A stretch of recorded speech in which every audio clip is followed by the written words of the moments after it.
Yes, people, what's happening? Welcome back to the channel. Welcome back to another live stream, and welcome back to all your latest Chelsea transfer news and, of course, preview for tomorrow's big game against West Ham. Big up to everyone that's already locked in. Make sure you're smashing the likes. Make sure you subscribe if you're new around here. All of that good stuff. Get involved in the chat. It feels like it's been a while since we've caught up, people. It's only been a few days, but we are back with another packed show. All the latest on that man, Jeremy Jacquet, with Monday's transfer deadline looming. Apparently, Chelsea are still pushing to try and get a deal done. There's reportedly genuine interest in Valentin Barco as well from Strasbourg. So let's wait and see what happens with that one. Levi Cole is apparently back out running on the grass and could potentially return before the end of the season. Plus, we've also got all the other news from Liam Rosenior's press conference as we look ahead to the game against West Ham as well. But first things first, chat, make sure you check out Jerseys FC Soccer Shop. Link is in the description. Use code BLUEBROTHER for 20% off. Great quality, affordable prices, names, numbers, patches, whatever you want on the back. Chelsea kits, retro kits, international kits, other club kits, whatever you are looking for, people. But that is enough about that. Let's see what you lot are saying in the chat. I think January transfer window been pretty poor. It has been poor so far. Yes, big up, big up. It's Groundhog Day for us. Usual links of players we know going to sign. Let's wait and see. Big up to you. Yes, big up to you, brother. Hope you're well. Don't need Barco, need a strong centre midfield player. I agree on that. Yes, big up, big up. At this point, you know, it may as well be the case. It may as well be the case at this point. You know, it doesn't really make much sense, to be perfectly honest. Yes, big up. Bring along Paris FC. Highly disappointed in most of the game, but two great players from Joao Pedro gave us a big win. Look, at the end of the day, you know, sport is about moments. You know, it's always about moments. And so you're not always going to play well. And sometimes moments bail you out, and that's what you need. And so, look, first half we know was poor, but second half was an improvement. And you know, individual brilliance got us over the line. I mean, I'm not going to complain about that in a must-win game. Yes, big up to you. Glad you're back. Appearing a bit glitchy. Oh my god, what is going on with this? Why is there so many fucking issues all the time? Chat, what's it saying now? Is it lagging again? What is going on? This internet is like, this has never been a problem before. Chat, let me know. Are we lagging? What's happening? What is happening right now with this situation? Am I lagging? What's going on? Yes, big up to you, brother. Yes, big up. Oh, fuck's sake. Why this? What the fuck's going on with this internet? Chat, bear with me. I'm just going to switch on and off. And then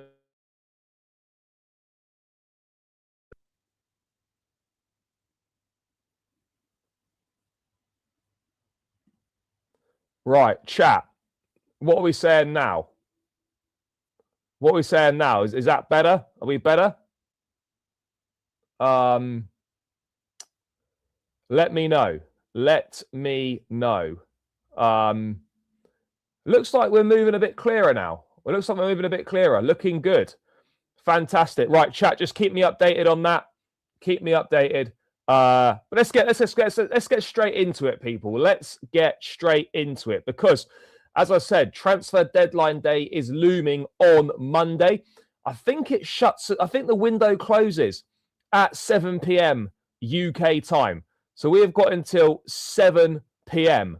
On Monday to get any potential deals done. And the one that has been rumbling on the longest has, of course, been Jeremy Jacquet. The deal for the Rennes centre half. We're about 3 weeks into the situation of will we or won't we make an offer? Will we or won't we sign Jacquet this month, or will we agree a deal for the summer? It's been a bit tiresome. It's a little bit similar to that sort of Enzo Fernandez situation 3 years ago, where we basically spent the whole window wondering whether we were going to get him or not, and then we ended up getting him on deadline day. Will the same happen with Jeremy Jacquet? Now, I have to admit that at times last week, I was very unsure that this deal was going to happen. Didn't think it was going to happen. I still don't feel it's going to happen. But we've had updates from Matt Law and Fabrizio Romano stating that, Chelsea are still pushing. So Matt Law saying yesterday that Chelsea are still trying to sign Jeremy Jacquet for now. Rennes are thought to have proposed a deal that would see Jacquet stay until the summer before moving, but Chelsea would rather sign him immediately and will hold more talks through the weekend aimed at finding a breakthrough. So I think what we're looking at here, guys, we're looking very much at a situation where this Jacquet thing is going to be a deadline day deal. It's going to be a Sunday or Monday thing. I don't see much happening today. Tomorrow, obviously, we play, and then I think we're looking at a Sunday or Monday situation. And what's really annoying is that, look, if you get the player on deadline day, okay, fine, and you get a deal done for now, okay, fair enough. But my thing would personally be, if we end up paying, and this is obviously hypothesizing here, but if we end up paying the money that Rennes wanted to get him right now, why have we wasted over 3 weeks negotiating to then end up just paying the money? I'm not saying that is going to happen, but if that does happen and we just end up paying the money that Rennes wanted in the first place, then you really have to wonder why we wasted so much time, why this guy couldn't have already been here for at least a couple of weeks, bedding in, getting to know his new surroundings and whatnot. That for me is the frustrating thing. We just wasted time. And yeah, you're right, brother. It's the same with Gittins. We wasted time.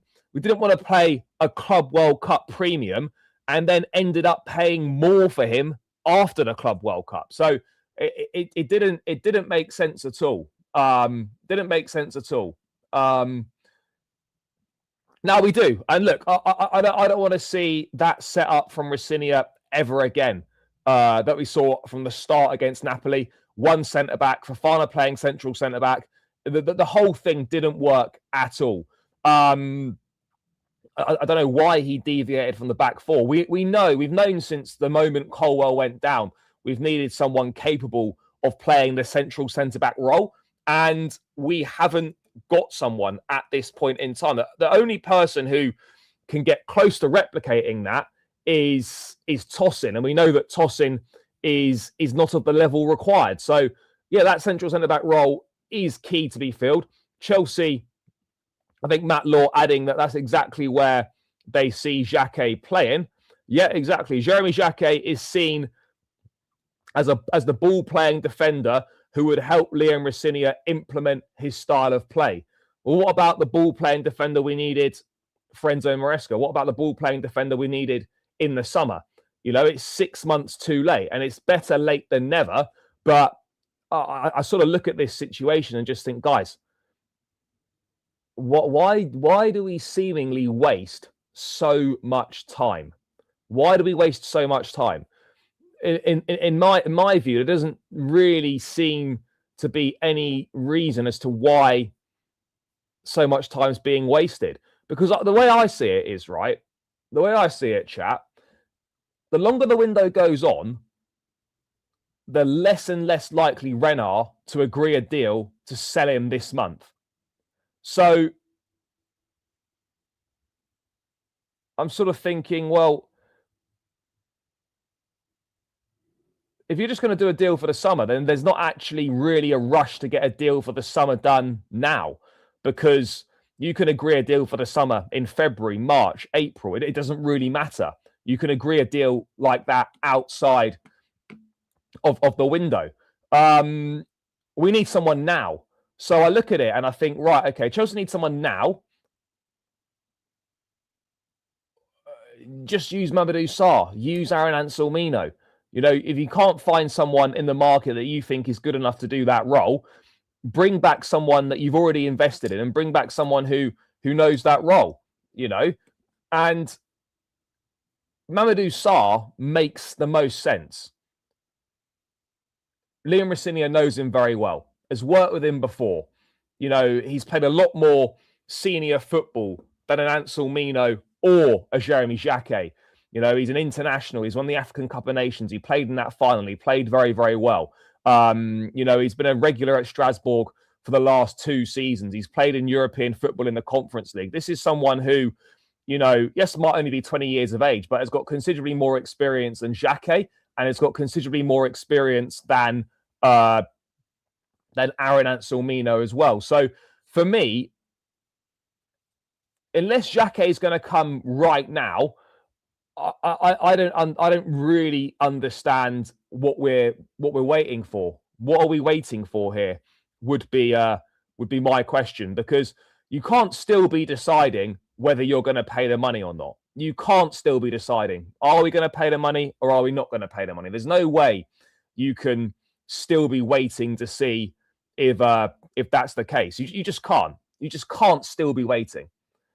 That would never work, because all those centre-backs are way too close in age. Jacquet and Sarr are all Jacquet, Sarr, and Ashimpong are all the same age. Levi and Fofana are roughly the same age.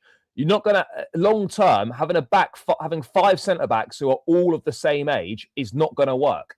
That's simply not going to work, and that's not how you build a good squad. This idea that you sign a load of young players and they all develop well together and they all come through the ranks and form some sort of super team is complete and utter delusional fantasy. Football simply doesn't work like that. So whilst Chelsea's plan might be, oh, let's have these 5 as our centre backs in the long term, I think the powers that be need to realise this is not how football works. This is not how football works. You know, very rarely does that happen. And when teams do have a load of young players that come through together, they're surrounded by proven quality, 5 or 6 players with proven quality, top level quality. And right now, we still don't have that chat. So this centre-back thing is looking interesting. I just think ultimately, at the end of the day, we're just going to end up once again with all this talk, and then we're just going to have someone recalled from loan. And it's all very underwhelming.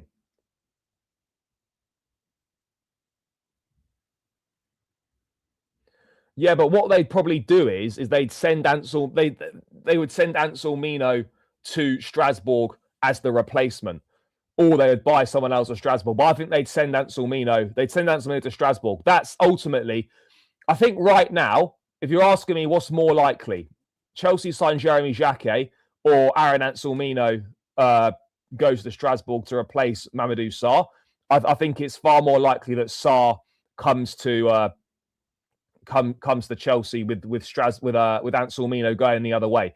That for me is the obvious situation right now. I think Anselmino was recalled to cover themselves. Then you've obviously got another Strasbourg loan or an international loan freed up with Kendry Pires going on loan to River Plate. And then you can then obviously send Anselmino to Strasbourg and you can bring Mamadou Sarr the other way.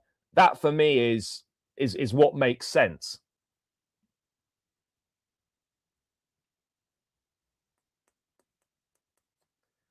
I think Anselmino's in talk to go to Rennes. I don't know if he was alluding towards that or not.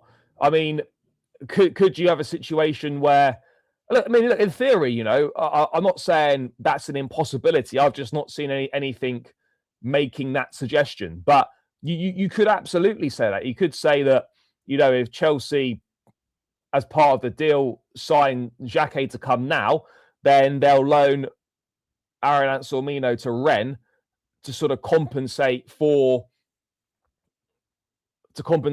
Jacquet coming mid-season. Maybe that's the plan. I'm not sure, but as I said, I think the far more likely plan is obviously Anselmino to Strasbourg, Sarr to Chelsea. Makes sense. Bro, John Stones is like the Romeo Lavia of defenders. He's always injured now. You just cannot rely on him. I don't know where people are reading this stuff, but nobody credible or reliable, to my knowledge, to what I've seen, has said anything about Anselmino going to Rennes or being offered to Rennes. I haven't seen that from anybody. I haven't seen that from anybody at all. But yeah, if you've seen it, let me know where you've seen it. Let me know who said it, and we can obviously talk about it. But look, that could be a possible option. And the interesting thing is, I think Chelsea are essentially going to wait as long as they possibly can to make a decision on Anselmino. But I think really, I think that Chelsea have already decided what they're going to do with Anselmino. They're just waiting for the outcome on Jacquet before they obviously take action with Anselmino. But again, you know, it's important for Anselmino as well that he knows what he's doing. He's been taken away from a loan at Dortmund that he was enjoying, that he was happy at, that he was performing well in when he had played. And now he's kind of in limbo again. He's not sure whether he's going to be part of the squad at Chelsea for the second half of the season, or he's not sure if he could end up being sent somewhere else before the deadline on Monday. So there's still a lot of moving parts. There's still a number of things that need to be worked out. But in regards to the Jacquet deal, I just don't get what Chelsea are waiting for. The price is clear. The price is clear. So pay up or just recall Mamadou Sarr and send out somebody the other way and let's keep it stepping, because right now you've got Anselmino who doesn't really know what's happening with his career, and you've got Mamadou Sarr who may or may not be coming to Chelsea, and then you've got Jeremy Jacquet who may or may not end up coming. And so we've wasted over 3 weeks in talks and negotiations with Jeremy Jacquet, and not one single offer has gone in. And this is why I get frustrated, because you know the price. Red aren't going to suddenly lower their price with what, 3 days left in the transfer window. That price isn't suddenly going to drop. The price is going to stay the same. The price is the price. Do you know what I'm saying? The price is the price. So at the end of the day, I don't understand why Chelsea think if they wait, just because they've got buy-in from Jacquet, that the price is suddenly going to lower. The price is not going to lower. And I agree with you, CFC Yug. You know, Anselmino is absolutely being used as a pawn. You know, he may well feature as part of the squad for Chelsea, but the reality is that he's essentially going to be left. Basically what will happen with Anselmino is he'll be part of the squad if Chelsea can't do the business they want to do. Otherwise, he's just going to be fielded out elsewhere. And this is where I really don't like the model, because you're basically, for want of a better phrase, you're basically trafficking players. You know, these are human beings. These are people that have got careers. These are people that have got aspirations and whatnot. And they're just kind of being messed about at the end of the day. They are being messed about. Chelsea should have recalled Anselmino and know immediately what the plan was. You know, I don't know whether that decision was communicated with Liam Rossignia, whether he okayed the decision to recall Anselmino or not. I've got absolutely no idea. But the fact that he needs to have a conversation with Anselmino about the plans suggests that, is he just doing that to make the plans clear to Anselmino, or are they doing that because actually we don't know what the plan is? I'm really not sure here. It looks like it. AC Milan are apparently interested in Disasi as well as West Ham, but apparently West Ham have only proposed a loan deal, whereas Chelsea would prefer a permanent sale. So I think, again, that's another one that's looking like it could go right down to the deadline day. It's another one that's looking like it could go to deadline day. Chat, we're 100 in the building. Make sure you smash the like, subscribe if you're new around here as well. We're edging ever closer to the 20,000 mark. But get this up to 100 likes, guys. Keep smashing that like button. It's free. It really helps me out. So make sure you get these likes up. We're 41 likes. Come on, people. We need to get this well over 50. So yeah, please do help me out. I'd really appreciate it. Yeah, it's looking that way. But the problem with football is, and the problem with the transfer window is you just like never say never, because anything could potentially happen at any moment. And the closer you get to the window, the more desperate teams get, the more teams perhaps start to panic or cave in or whatever. So we have to see. Yeah, they are. Hella time wasting going on. George is still knocking about. Everton are the latest club to express interest in taking Tariq George on a potential loan deal. Obviously, the news with Jack Grealish out for the remainder of the season with a broken foot. Everton are looking for a replacement. And yeah, they are one of a number of clubs who are interested in signing Tariq George on an initial loan deal. So that's the situation there. That's the situation there.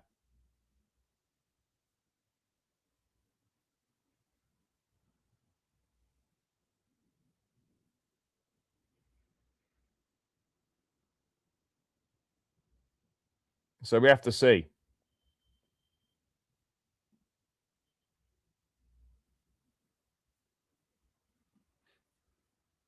Jeremy Jacquet fans said it, an Enzo type deal. Yeah, let's move on to that bit, because that was what Fabrizio Romano was saying. Let's move on to the Romano comments from his latest YouTube video. I know perhaps he might do things for a bit of dramatic effect, but he's the most connected guy in the game.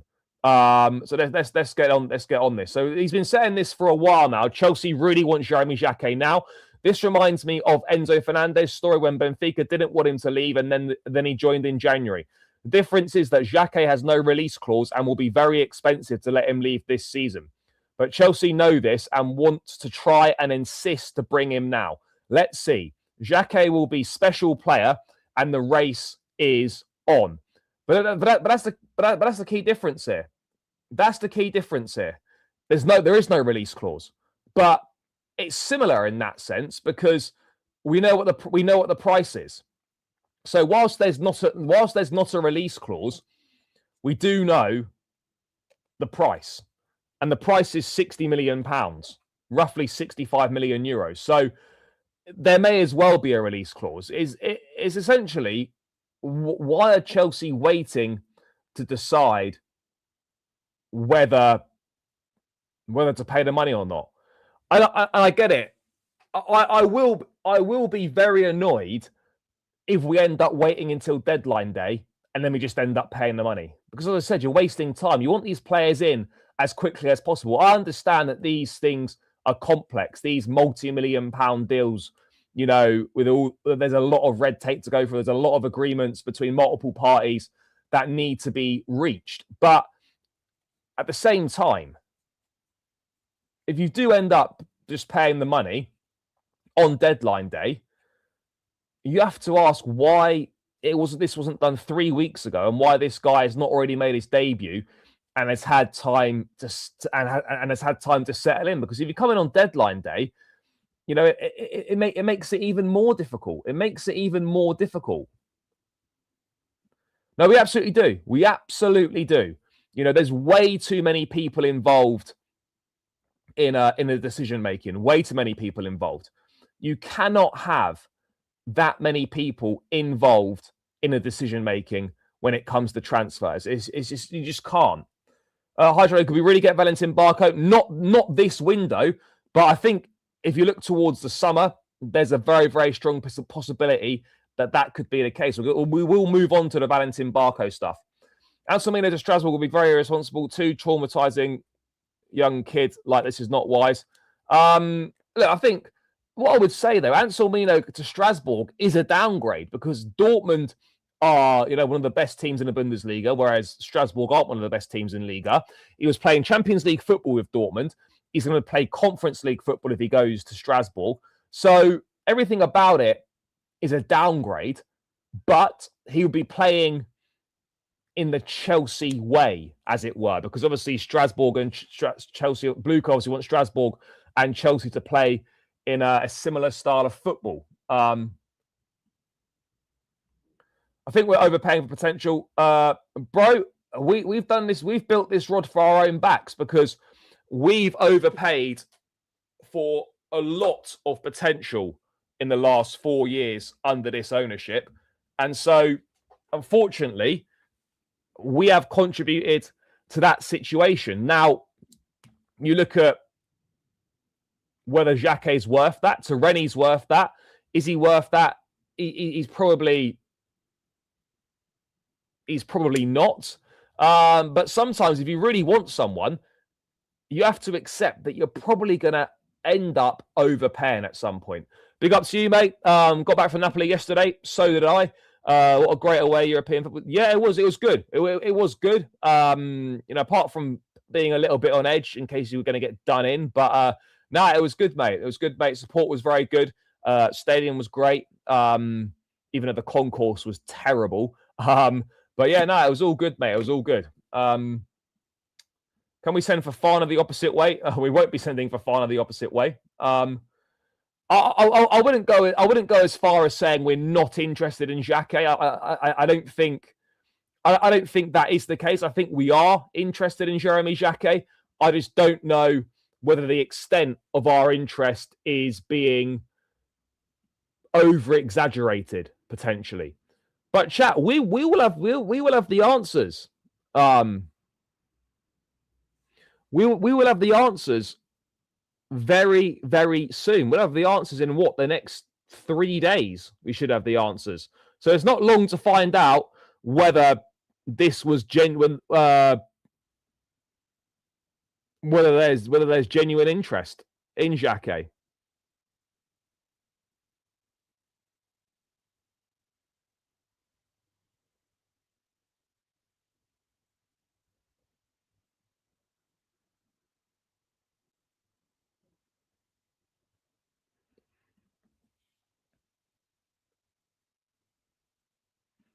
These briefs are just us saying, look, we tried. Yeah, bro, I hear it. I mean, I don't want to be cynical like that. I'd like to, have more faith and more belief in the club. But sadly, we've been down this road many, many times, and we know how it ends. We know exactly how it ends. So yeah, none of this would be a surprise whatsoever. But that is really the latest on the Jeremy Jacquet situation. Chelsea are reportedly still pushing to sign Jacquet now. There's been no offer. There's been no breakthrough. Negotiations are expected to continue over the weekend.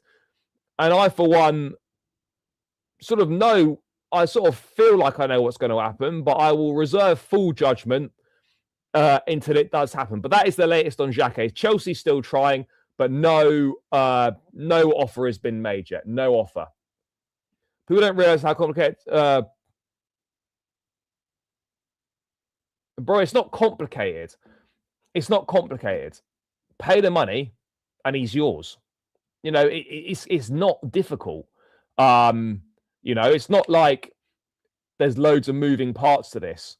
Rennes have set their price. You either pay the price or you don't. It really is that simple when you boil it down. Rennes have stated they don't want to lose him. But if they are going to lose him mid-season, then they want that price. And so for me, on this one, I do think it's very simple. You pay the money or you don't get the player.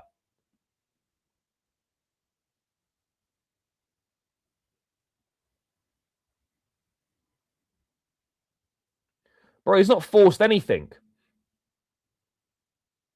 He's not forced anything. You know, his preference is to join Chelsea. But at the end of the day, you know, he's not handed in a transfer request. He's not actively trying to force his way out of the club or anything like that. And as you say here, Rennes have got every right to demand this kind of price for Jacquet. He's one of the best talents they've produced in a number of years. He's vital to their team. He's under contract until 2029, and they're looking to qualify for the Champions League. If you're going to take a team's best player partway through a season, then there is a premium to pay for that. It's that simple. So, yeah, that's where we are with Jeremy Jacquet right now. Time will tell whether it's all a load of BS and PR, or we could see something similar to what we saw with Enzo Fernandez. Who knows, chat? Who knows? But I think that is very, very unlikely to be the case, if I'm perfectly honest. But yeah, anyway, let's move on to another player that Chelsea are reportedly interested in. And European football expert Andy Brassel, who's speaking to TalkSport, saying, I know Chelsea and Rossignol are interested in him. Now, we know that there's been a lot of interest, well, a lot of reports linking Valentin Barco with a move to Chelsea. Now, we know that Chelsea are looking for a midfield player this summer.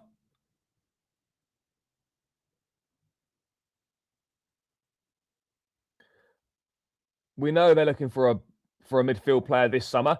And we also know that Chelsea could be looking for a left-back this summer as well, because with Marco Correa having 2 years left on his contract and at 27 years of age, there's every chance that Chelsea don't renew his contract and look to move him on. And Valentin Barco is someone who can play in both positions. So that could be killing two birds with one stone for Chelsea potentially. But anyway, we know that Barco obviously arrived from Brighton as a left back. He was converted into a midfield player because his defensive attributes weren't great. And basically, he was credited. So, Barco has started all 3 matches under O'Neill. Yep, blah, blah, blah. On Barco's changes for midfield force, European football expert Andy Brassel told TalkSport it came from Liam Rossignol. I think it actually really underlines how good Rossignol is with individual players. What he's been able to do to Moreira, Barco, who I know they're interested in. I know Chelsea and Rossignol are interested in him. And actually, to a great extent, I think you can say Martial Godot, who's been increasingly good in the last couple of months. But it's interesting when you look at a fullback who's as good on the ball as Barco. It's kind of a relatively simple thing to get him to play this inside left sort of role, quite similar to probably Rafa Guerreiro's best spot. He still plays left back for Portugal, but that's just because no one else will do it, really. I think, really, if you look at him, he's best used in midfield because he's such a good passer. Barco is such an important player for Rossignol that even before the speculation, to me, it seemed obvious that he's the player every coach wants, a player who can run things for him. I don't know. I don't know on this. This seems very, very obvious. To be perfectly blunt, chat, it seems like one of the most obvious transfers going. Valentin Barco is 21 years old. 21 years old. He's doing well this season. There's no doubt about it. He's doing well this season. He ranks very highly. He ranks basically top or in the top 2 of a number of statistics for Strasbourg. He's one of their best players, no doubt about it. But I can see it now. Chelsea will sort of pretend that they're pursuing the likes of Adam Wharton, the likes of Elliot Anderson, and then when we don't get them and they go to another club instead, will end up just signing Valentin Barco from Strasbourg. And players can beef up, get stronger, get bigger, get a bit more physical.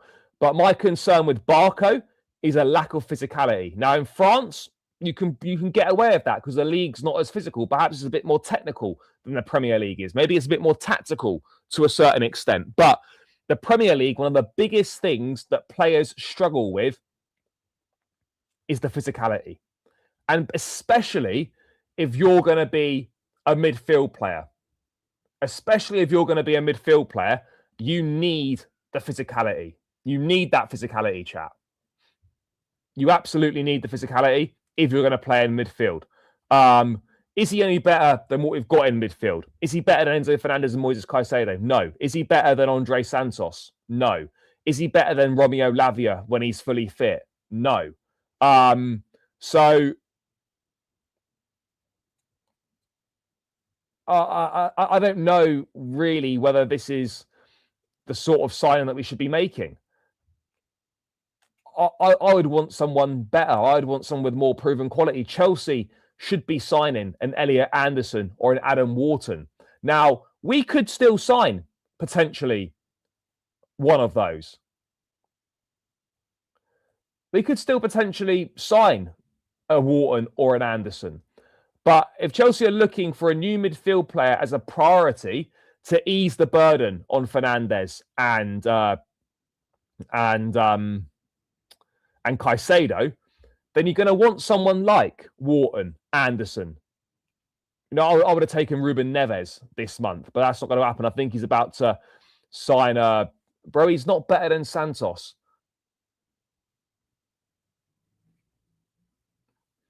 Bro, I don't care about versatility. I want someone to play in midfield, and that's it. I don't need my midfield player to be able to play left back and all this other nonsense. Bring me a top-level midfield player. Douglas Luiz was only ever going to be a stopgap for 6 months. He's not better than Santos. Let's not do this. Let's not do this. Because what Santos has done did much more for Strasbourg than what Barco's done so far.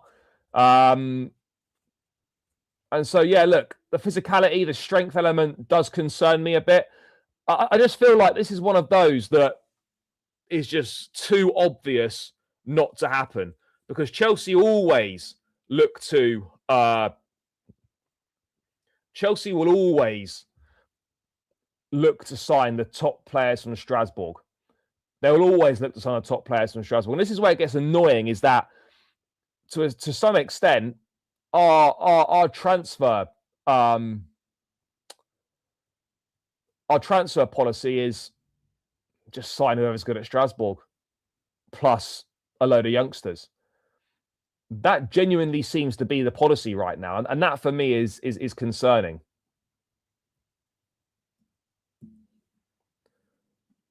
Yeah, and they would start loads of games. They would start loads of games. If Chelsea view Enzo Fernandez as someone who's going to play number 10 more often than not in the future, then you can start a Wharton or an Anderson alongside a Caicedo. Those are things that we need to think about as well. Could Palmer play more on the right-hand side and Enzo as a 10, meaning there's a big spare, there's a big hole to fill alongside Caicedo? A Wharton or an Anderson could go there with Santos and Lavia competing as well. Imagine if you had Wharton, Santos, Lavia, Enzo, Caicedo as your five midfielders. That would be nothing short of sensational.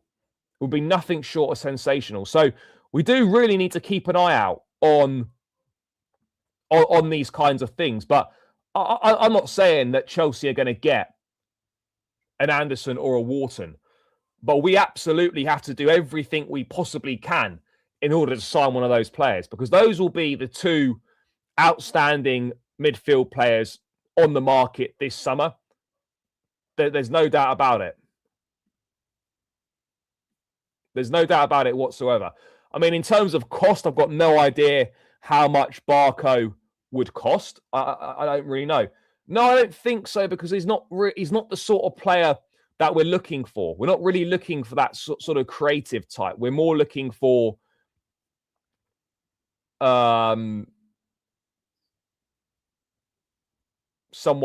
that can do a job in alongside a Caicedo, really.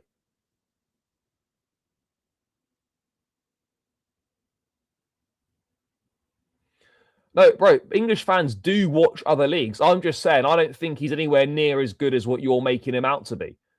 I've never once said that Barco is not good or he's bad. I just don't think he's as good as what people are making out. People need to realise that performing well for Strasbourg in France, where there's no pressure to perform, is very, very different to coming to Chelsea and the Premier League, where there's pressure to perform week in, week out. No, I wouldn't have done, because David Silva was proven quality at Valencia. He'd done it in La Liga for a number of seasons, and he'd done it in the Champions League as well. So that's completely non-comparable. And so,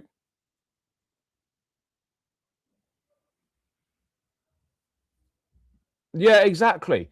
And I'm not saying that, you can't sign players from within the multi-club model. I'm not saying that, because there will be some good players at those clubs. But to be pretty much every time just be going to Strasbourg to sign their best players, it's just lazy. It's lazy recruitment at the end of the day, because we all know that there's no guarantees that players that do well at Strasbourg that transfers straight to Chelsea. It doesn't. Bro, Barco was in the Prem with Brighton and he was deemed not good enough. I'm not saying that doesn't mean he can't be good enough if he goes back at whatever point in time. But the whole reason why Barco's not in the Prem now is because he wasn't good enough, because Brighton deemed him not good enough. And Brighton very rarely make mistakes when it comes to the transfer market and letting players go. Barco is poor defensively. You are right.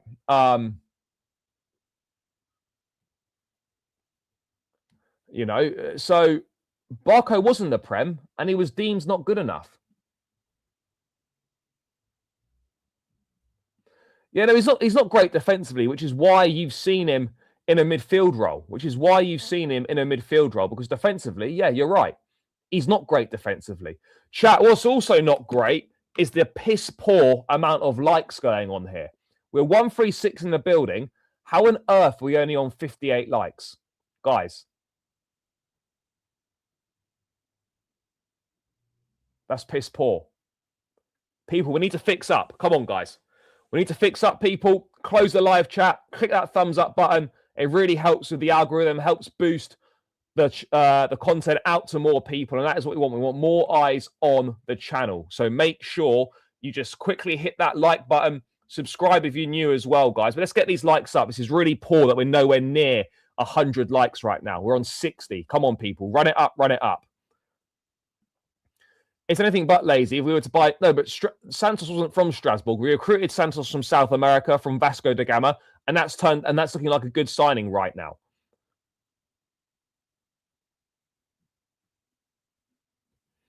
Yeah, we do need someone who can hold the ball. I agree on that. We do need someone who holds the ball. No doubt about it. No doubt about it whatsoever. But I don't know. I just think constantly going to Strasbourg is lazy recruitment at the end of the day. That's just my opinion on it. It doesn't sit well with me, because let's see. I mean, is Saga going to be long term at Chelsea? It's too early to tell. Is Omega going to be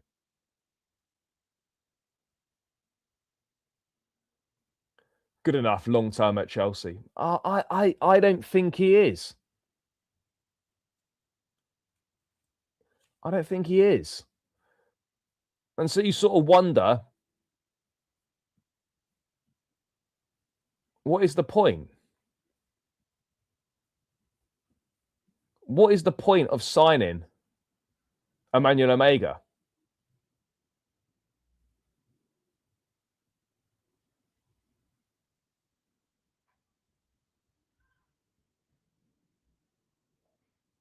Like, again, that's another one that doesn't make sense.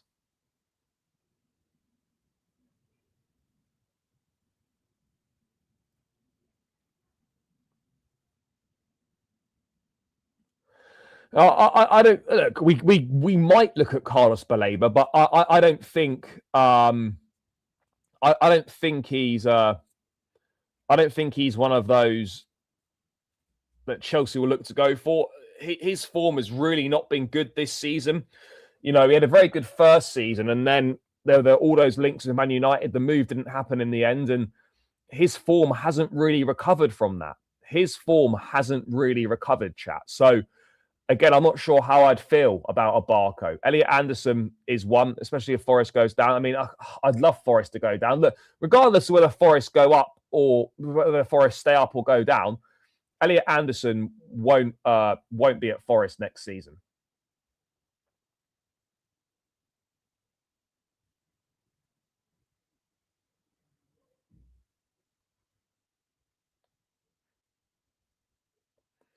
No, Chelsea definitely are aware of Anderson and definitely have Anderson on their radar. Whether that transfers to a serious approach and trying to sign him remains to be seen. But he's definitely a player that Chelsea are interested in. But Barco, for me, I'm not jumping up and down for Valentin Barco to come to Chelsea. I'll be very honest. I'm not jumping up and down for it. If it happens, I'll support him and whatever like I do with every player that joins the club. But this is not a potential signing where if he did arrive, I'd be like, yeah, I think this is a big difference maker. This is going to really help us. This is the right signing to be making. I don't think that's the case at all. I don't think that's the case at all with this one, chat. I really don't. Yeah, I think Wharton probably is better than Anderson. And Wharton and Caicedo in a pivot with Enzo Fernandez a little bit further ahead would be a brilliant combination in the midfield. 100%.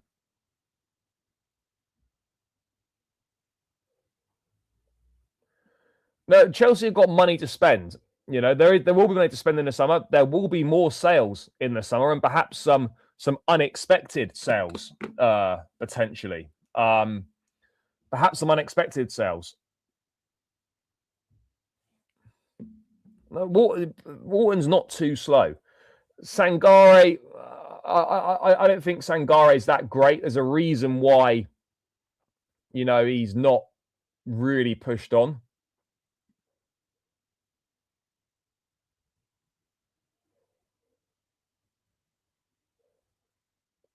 I'm not sure. It's hard to tell. It's hard to tell because obviously he's had very little time on the training pitch to try and implement anything. I mean, as you say, we've been playing every 3 days. But look, there's absolutely look. Make no mistake about it. We're going to go through periods for the rest of this season where we do struggle, where we don't win games, where is not getting results. And yeah, the performance levels need to improve. We need to find more consistency. We need to be able to put runs together. Look, we are going to struggle again at some point. Of course we will. I wouldn't say I was overly concerned right now, but I don't think it's a way of playing long term where we're going to pick up the results that we need over the second half of the season. I think we are going to have, you know, serious improvements in performance levels if we're going to achieve what we need to achieve this season. Well, I haven't heard anything since the initial situation in regards to N'Golo Kante. I'd be very, very surprised if anything happened with Kante and Chelsea right now. I'd be very, very surprised. Be very surprised.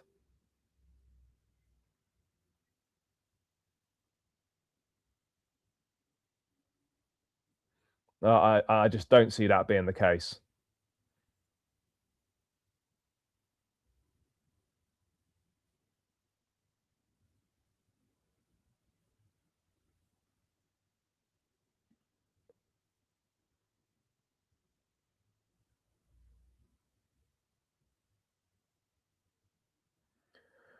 Well, I mean, Fenerbahce want Kante, but as of yet, that's not happened. That deal has not gone through yet with Al Ittihad. You know, Kante's open to that Fenerbahce move, but yeah, there's no agreement between the two clubs. Ruben Neves is on the brink of signing a new contract with Al Hilal, new 3-year deal. I never.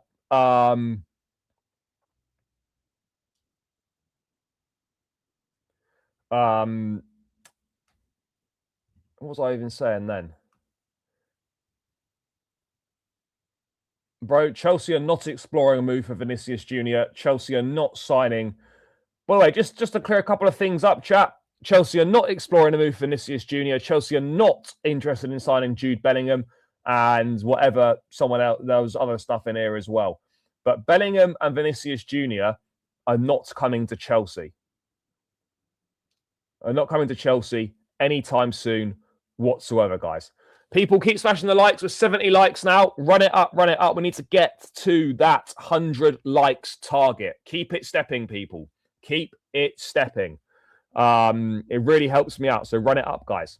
So yeah, that's the latest on Valentin Barco. Obviously, that would be with a view to the summer. Obviously, nothing's going to happen right now in regards to a move for Valentin Barco. That would be very much looking ahead to the situation come the summer. That's kind of it in regards to transfers. Let's look ahead to the game the game against West Ham. Let's look ahead to the game against West Ham, chat, because we've had a few updates from Liam Rosinia in a press conference. 100% they will. 100% they will. No, nothing on Anselmino out yet. A decision has not been taken yet on what's going to happen with Anselmino. I think a lot of that will hinge on what happens with Jeremy Jacquet. If Chelsea get a deal for Jacquet done to come this month, then I think it's obvious that Anselmino will be sent elsewhere. Otherwise, you know, he'll probably end up staying.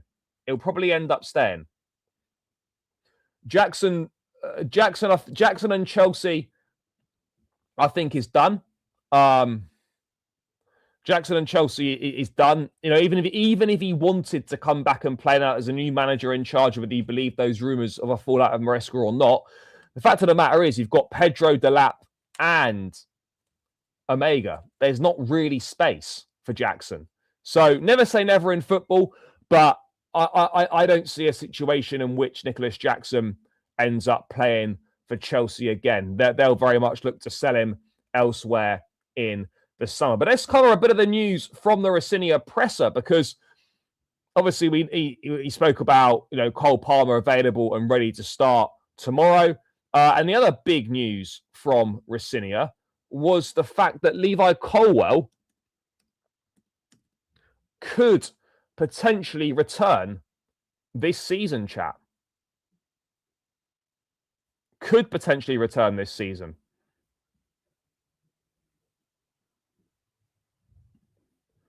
This is what Rosinia said. And look, he's not going to be rushed back at all. I'd still be very surprised if Colwill featured this season. But Rosinia saying on Colwill, he's really good. What a professional. It is brilliant to see him back out on the pitch and doing his running. He's itching to get back out there, but we have to make sure he is ready. So kind of obviously stating the obvious there, but it's great that Levi Colwill is back out on the pitch doing his running. So that's a big step. That's a big, you know, milestone in recovery from, you know, from an injury like an ACL injury. To get yourself back on the grass is that's big, chat. That is big. That is really big. There's no denying it. That is massive.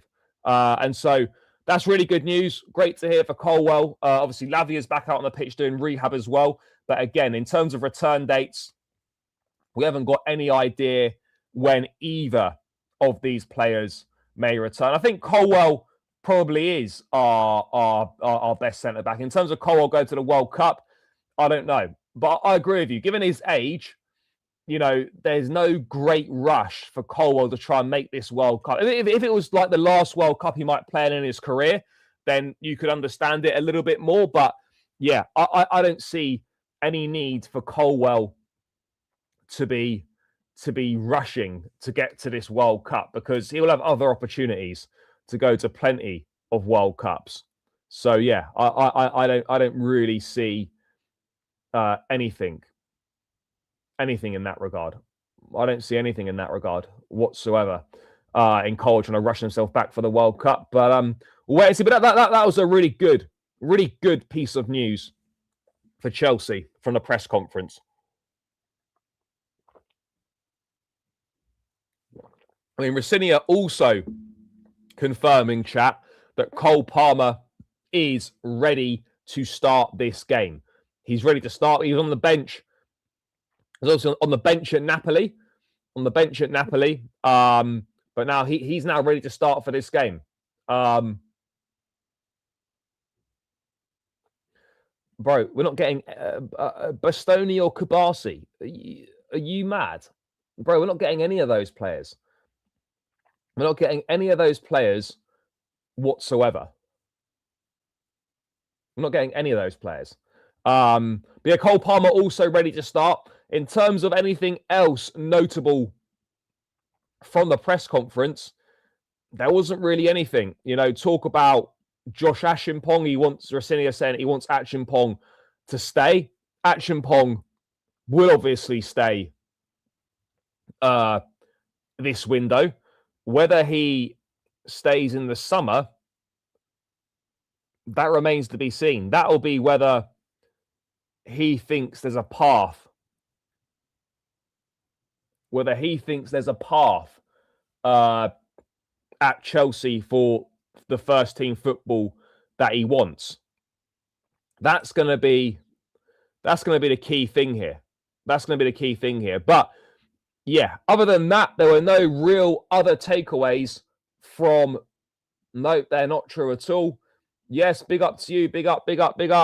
Let's run it up. What likes are we on now? 76 likes. Chat, we're still 24 likes short of the 100 likes target. Come on, people. Keep it stepping.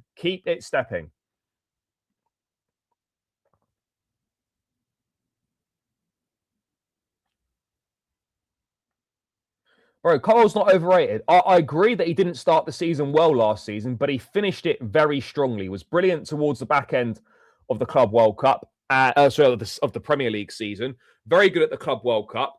And yeah, you know, he is definitely a top-level centre-back. He is a top-level centre-back. What he's going to be like when he returns from injury, I've got no idea. I've got no idea what he's going to be like when he returns. But yeah, look, let's see. Let's see. But yeah, this West Ham game's going to be interesting because they're scrapping for their lives to stay up. They've actually had some reasonable results in the last few weeks, chat. They've had some reasonable results in the last few weeks. And this is certainly probably a more difficult game than it would have been a few weeks ago. So let's get the lineup builder on screen. And let's go through a team, because I think there's bound to be some changes from the game in Naples on Wednesday night. I think there'll definitely be some changes. But let's get this up on screen. Chat, let me know your thoughts as well. What players you want to see start and what team you want to see. They beat Sunderland at home, and they beat Spurs as well. They're doing well. This will be a very difficult game. This will be a difficult game. It's the sort of game that we absolutely do need to be winning. There's no excuses not to win this game. We have to win the next 4 Premier League matches. We really do. Next 2 at a bare minimum. I think Maignan going to sign a new contract with AC Milan. In terms of Rudiger and Senesi, again, look, I don't think so with Rudiger. I just don't think it's the sort of thing that we would do anymore. But Senesi, you never know. You never know. Big game next Tuesday. Sadly, bro, I'll be honest with you. In the eyes of the club, this game is probably bigger than the game against Arsenal on Tuesday. And I know that sounds ridiculous because it's an opportunity to make a cup final, an opportunity for a trip to Wembley. But that, for me, is how they will see it. That, for me, is how they'll see it. And so, yeah, I'd love to be wrong, but I think we'll see a stronger team in this game than we will for the game against Arsenal. But who knows? Anyway, let's get into it. So, starting lineup in goal. Robert Sanchez, obviously. Right back, we stick with Reece James. Centre halves. Oh, this is a tricky... Do you know what? I would do this. I thought Fofana wasn't good against Napoli. And out of the 2 games, I'd rather have him against Arsenal. I'm going to go Achimpong and Trev. I'm going to go Jarrell Hater at left back because Cucurella has played a lot of football recently and his performances have started to drop off a little bit. His performances have started to drop off a little bit. Yeah, Esteval will be in the squad. Yeah. No, absolutely not. Not tight in. No, Axel Disasi. Are we mad? Have we lost our minds? No, absolutely no Axel Disasi, chat. Chat, we're 20 likes away now. Keep smashing that like button. Run it up, run it up. That's the back 4 that I'd go with. I mean, what are you lot saying? What are you lot saying? Because I think Cucurella needs rest. Achimpong, I'd prefer him over Badiashile, with Fofana probably going to be used for the Arsenal match instead. And then Reece James continues at right back. We all know that it's going to be Moises Caicedo in midfield.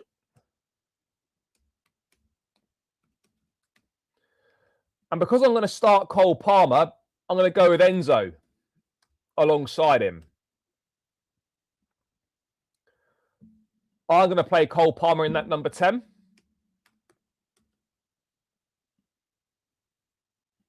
Great impact in that second half. 2 assists as well. Going to continue with Steve on the right-hand side. But one player who needs to be dropped ASAP. One player who needs to be dropped ASAP is Pedro Neto. I do not want to see Pedro Neto start this game. So for me,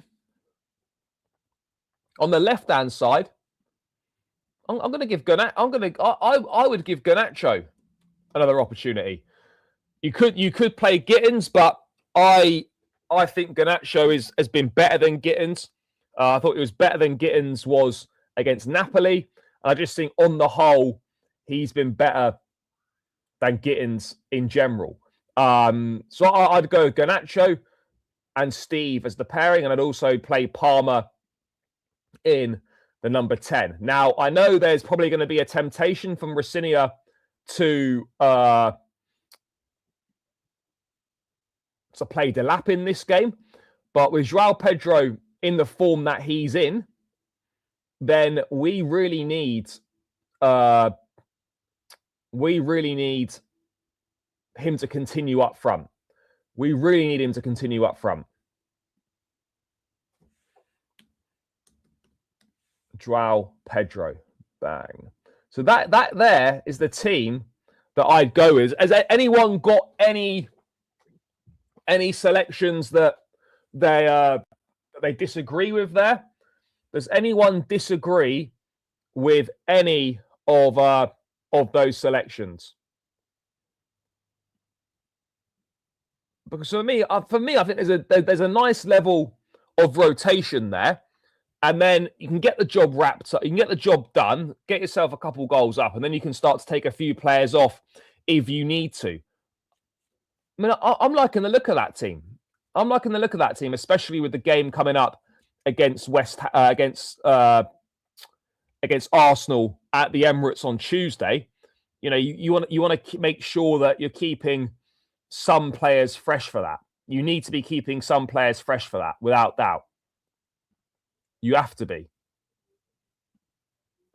You definitely need to be keeping some players fresh for that. So, yeah, let's wait and see. Let's wait and see.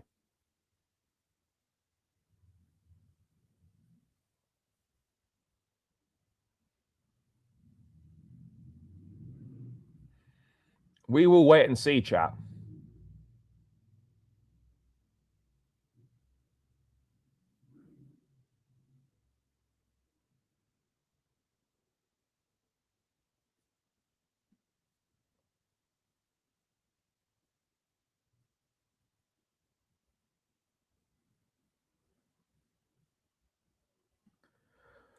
Palmer and Steve. You could have Palmer on the right-hand side, Steve on the left, and then you could play someone else in the number 10. You could potentially do that. I don't know. I think Esteval's been better than Neto this season. Neto for the last month at least has been awful. Has been shocking. He needs a run out the side, in my opinion, and someone else needs to be given opportunities. And I think Rossignol realised that Neto has not been good recently, and he hooked him at half time against Napoli, which is, yeah, I have to be honest, it was something that I wasn't expecting. It was absolutely something that I was not expecting. I wasn't expecting Neto to be hooked at half time. But yeah, he needs to fix up. He needs to start finding the performance levels that we saw from him earlier in the season, because what he served up for the last month or so hasn't been good enough. It hasn't been good enough. We have to be very honest with ourselves here. What Neto has served up so far hasn't been good enough.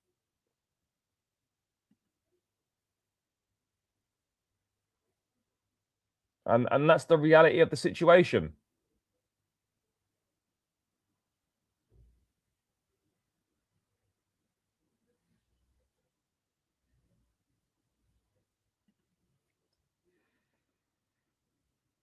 Keep Palmer on the right. No, the thing is, that Palmer was drifting in anyway.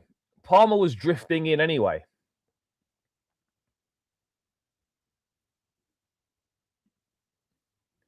I don't think Garnacho has been poor all season. He's had some moments. I wouldn't say he's been bad all season. And Neto can't play every game, and he doesn't deserve to play every game. And he doesn't deserve to be in the team right now. So, yeah, for me, I wouldn't be starting him. But I think, you know, there's a high possibility that he does start this game.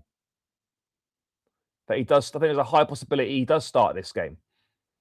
That's the reality of the situation at this point in time, chat. And that's the reality of the situation. But that's the team that I go with. In terms of score predictions and whatnot, I don't know. This will be close. I think we'll probably nick. I think we'll win this.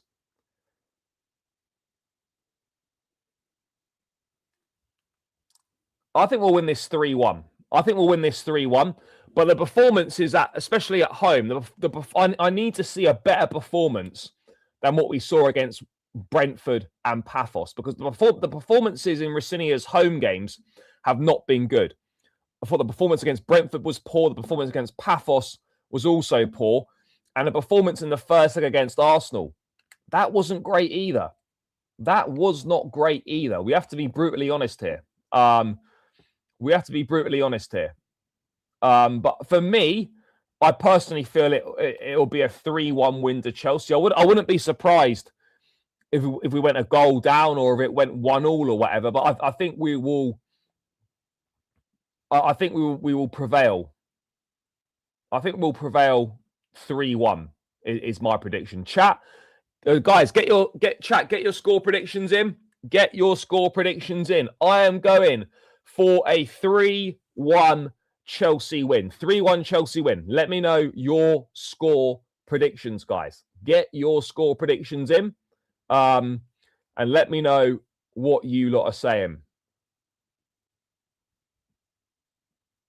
Let me know what you lot are saying.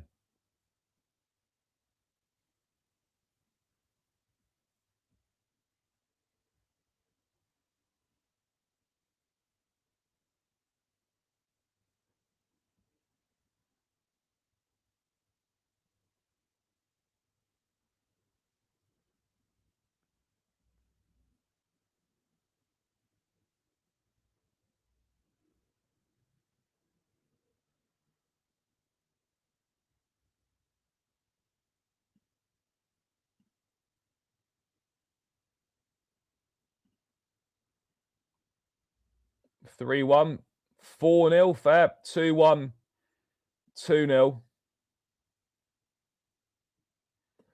4-1, fair. I mean, look, I just want to see an overall better level of performance at the end of the day than what we've seen before. But it seems the general consensus is that we're going to get a Chelsea win. I would, as I said, I would expect a Chelsea win. I think you have to expect a Chelsea win. There's no point, thinking. There's no point thinking anything else. You have to be expecting a Chelsea win against a West Ham side that we're struggling with.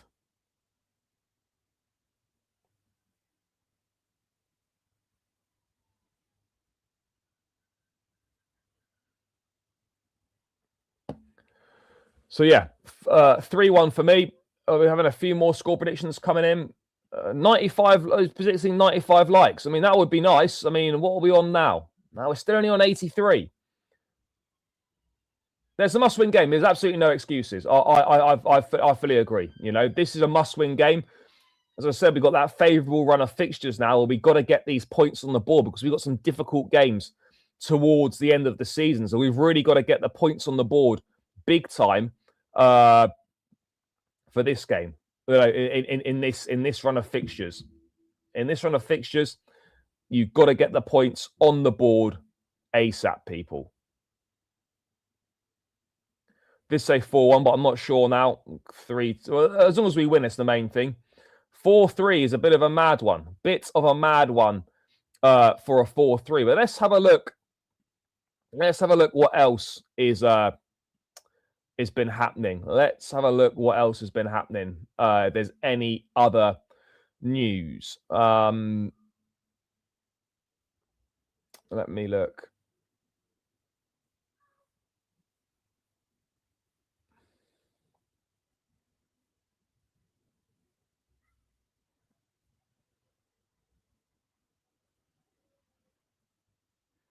Doesn't look like it. Let's keep checking. So yeah, there's been very little transfer news, chat. There's been very little transfer news.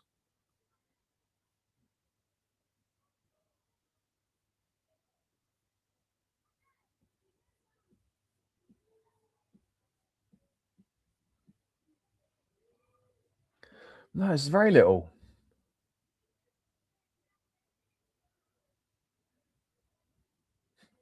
Well, let's wait and see. Let's wait and see. Right now, it would be nice just to get into the top 4 before start thinking about anything to do with third place. Before we start thinking about anything to do with third place, we need to get in the top 4 first.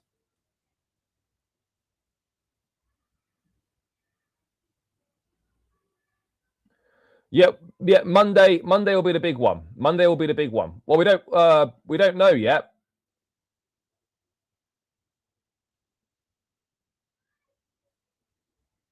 Who are we playing in the Champions League? Well, we don't know yet because the draw for us is not until the 27th of February. That was just the draw for the playoffs. But we're basically going to be playing either PSG or Newcastle most likely, but it's the winners. So basically, PSG against Monaco and Newcastle against Karabag, and we will face one of the two winners of those ties.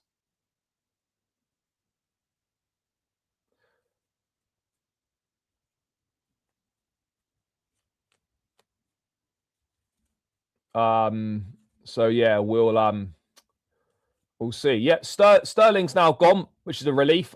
No transfer fee, but ultimately the wages are off the books, and that is without doubt the single most important thing in regards to Raheem Sterling. Wages off the books.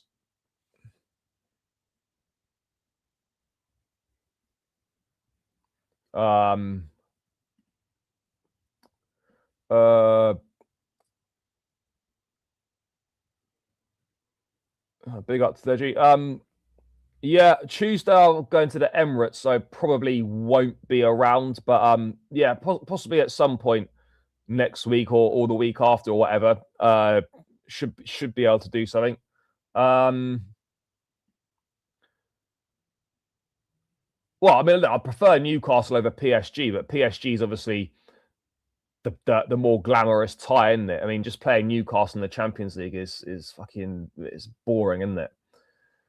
Yeah, mate, we'll see. We'll wait and see. Yeah,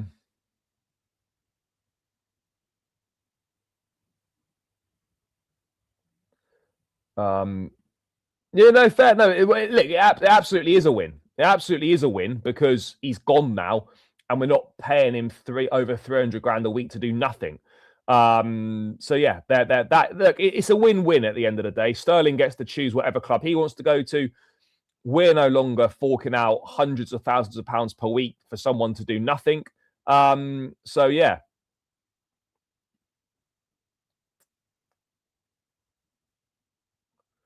On Thursday, yeah, might be all right. I don't know what I'm doing on Thursday yet. God, I don't plan that far ahead, but yeah, could be okay in theory. Could be okay in theory. But yeah, anyway.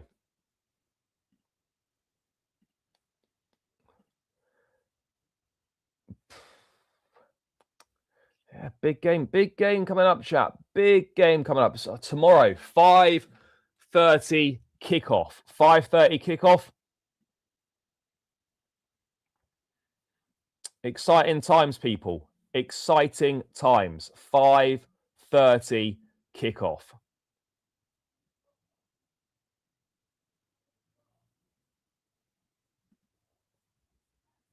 Under the lights.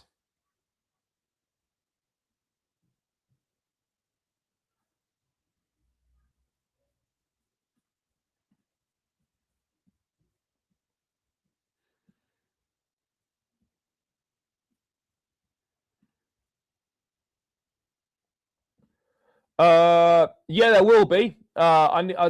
Is the deadline 7 p.m.? Is the deadline 7 p.m. on Monday, chat? So, what time does the transfer window close?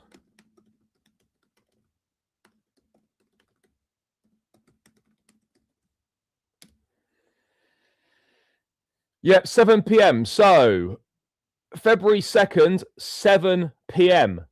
is the closure. There'll definitely be a stream on deadline day.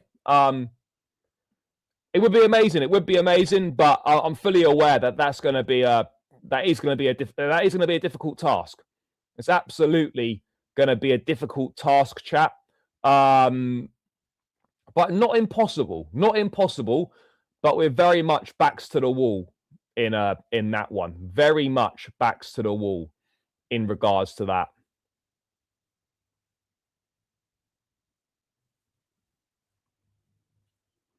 I think that's going to be tricky.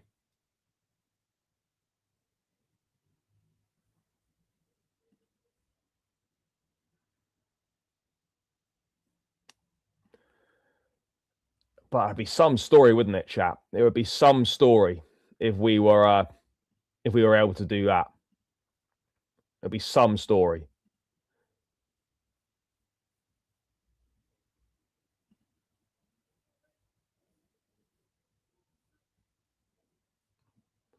Best of luck. Anything else happening? Doesn't look like it really. Yep. So yeah, 7 p.m. 7 p.m. Monday. There'll definitely be deadline day stream Monday. 100% chat. 100% deadline day stream Monday. In terms of anything else, we'll be back. There'll be potentially a stream tomorrow, depending if anything happens. But definitely Sunday and obviously Monday as well. Obviously Monday as well.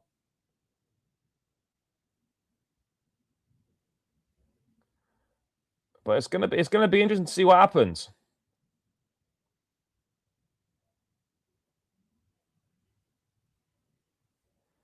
Very interesting. I don't think we're going to get a triple signing. Big up, bro. Well, a little bit late, but you can always watch back. You can always watch back, brother. No problem at all there.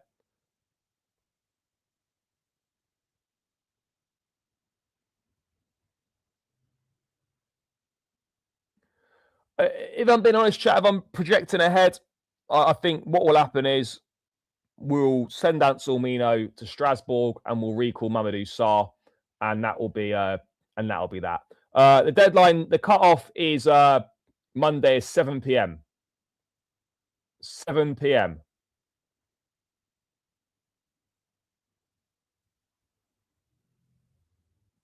Yeah, 7 p.m. chat.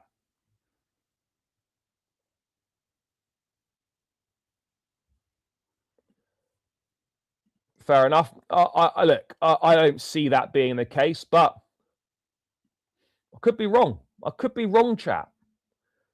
I've been wrong many times, but I don't see that happening personally.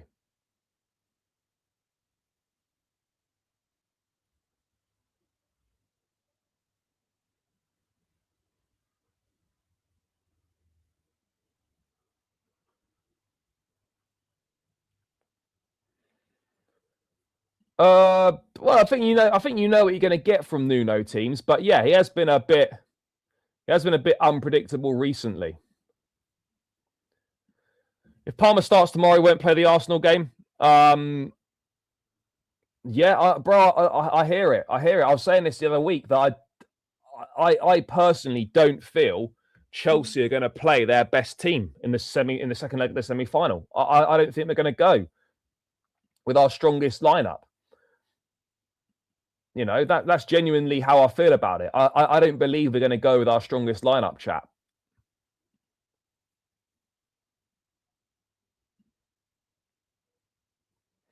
Maybe not. We'll find out soon. Yeah, possibly. I mean, it would make more sense for Palmer to come off the bench and then you start him away at the Emirates, but I personally don't see that being the case.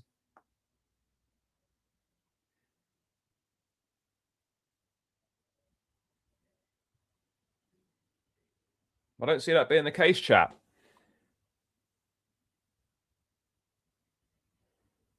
I don't see it being the case.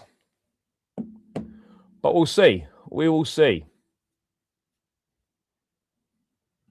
Yeah, bro, that's exactly what they're looking at. You know, these domestic cup games aren't important to them. You know, the Carabao Cup is not a priority to Chelsea. You know, and you'll see, I feel, there'll be a stronger team fielded against West Ham than this second leg. I'd love to be wrong, but I think all the evidence is suggesting that very much will be the case.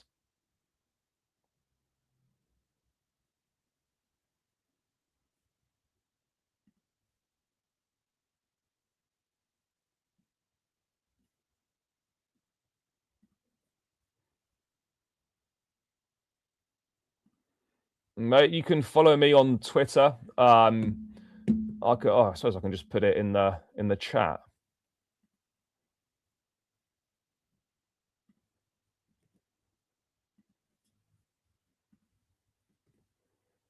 So there, is that going to go? That should work. Just copy and paste it. You can just add whatever.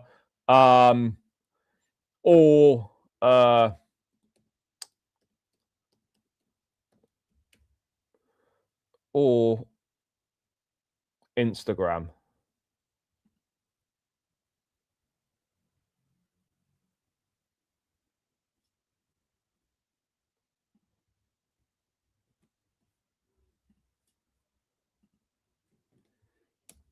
Either of those.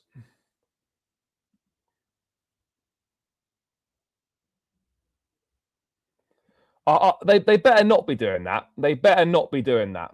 They better not be. They better not be. I would be fuming if that turned out to be the case. That better not be the situation.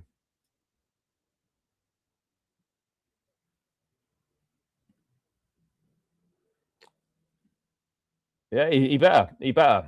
But anyway. We're going to have one last look at the situation.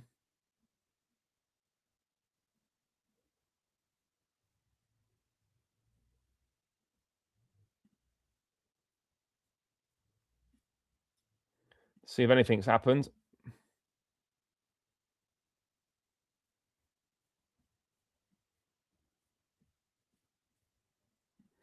Doesn't look like there is. Well, I mean, I wouldn't say we're going to give them a free run to the final, bro, but yeah, I'm not sure how much of a fight we're going to put up. I mean, look, by the way, if Jacquet ends up arriving, no one knows how good he's going to be. But look, there's definitely a chance that he could turn out to be very good. But we just don't know right now.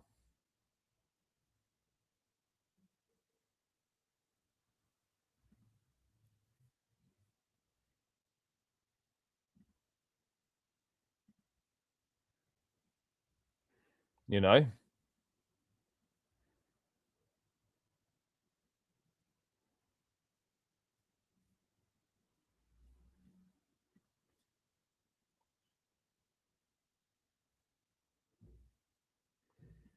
Nice one, brother. I'll take a look. Yeah, the only certainty with us is of course rotation. I think we all know that, chat. We all know that. Appreciate you, Ryan. Big yourself up, brother. Big yourself up. But yeah, chat. We are going to round this one out, people. We're going to round this one out. Big up to everyone who tuned in this afternoon. Big love to all of you. Appreciate the support, as always, from the community. On the way out, please smash that like button. Let's get this up to 110 likes. 8 more likes, people. So smash that like button on the way out. Subscribe if you are new round here as well. If something randomly happens later on, I will be back later on. If not, chat, stay tuned for match day content tomorrow, and I will catch all of you then. No, Mudryk is not back in Chelsea training. That is not true.